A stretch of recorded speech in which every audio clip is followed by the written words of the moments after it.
you will put your note card on the front, and you will take your tape and you'll put this around it. So I'm only going to do a sample for the first one in the brown pot, and that's going to be for the pepper.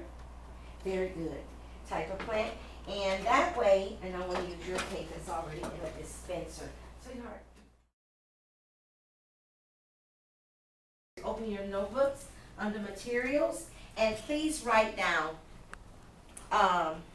always put the brand name, OHAUS, OHAUS,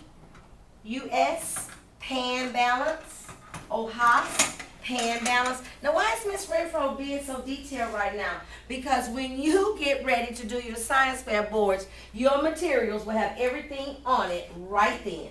And you don't have to go running around trying to figure out, well, what kind of balance did I use? What was the name of it? So at this time, under materials, write OHAUS balance. The next thing you're going to write is calculator. Look in front of you and put a TI-30XA calculator. TI-30XA calculator. You can go on and take them out.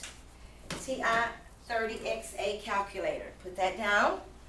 And also in front of you, next thing, Julie, we have another measuring device in front of us.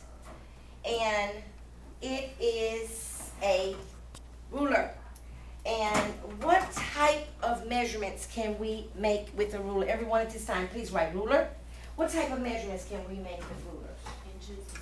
Inches and centimeters. Would that be called what, you guys? Length. Please at this time write what? Length. You can measure width. And you can measure what? Height. So at this time, in parentheses, very good, Julie. Behind the word length, write, behind the word ruler, write length, width, and height. Okay, now, at this time, under you have your materials, draw a line, and I want you to write laboratory conditions. Please write laboratory conditions. Now, here's the question. The thermometer is used to measure room temperature. If something goes wrong with our plants and they're in another environment, does the change in temperature affect the plant growth? If the initial temperature, say, I'm going to have Mr. Kalen to read the room temperature for us right now. Mr. Kalen, what is that room temperature? And we're going to hang it up, by the way, in this lab. I'd say close to 80. 80, close to 80. Now, we are never going to say close to. Please get your ruler. Students, whenever you have a measuring device, you can be very accurate because science is so fun. That's what I'm talking about. Okay, now, take your ruler and put the line here. We don't ever do exacts. I mean, we don't ever just say maybe. Now, you didn't do anything wrong, but today we want the exact room temp. The room temperature at this time, ladies and gentlemen, oh, this is fun. There's a 70 mark. Between 60 and 80, there's 20 marks here. So in the middle, what's half of 20? 10. So what's half of 20? 10. So from 60 to 70, that's 70. And so if I have 5 marks, oh, I love this. Look on the board, look on the board. Watch this.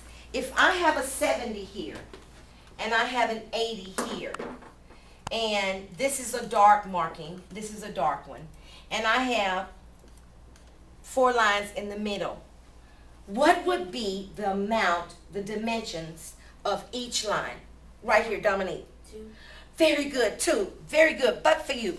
Now, students, when you read a thermometer, if you cannot see the top of the measuring line, use your thermometer. So eyes up here, you see here that this room temperature, and I'm going to do the line, is right at the one next to the last. It's right here.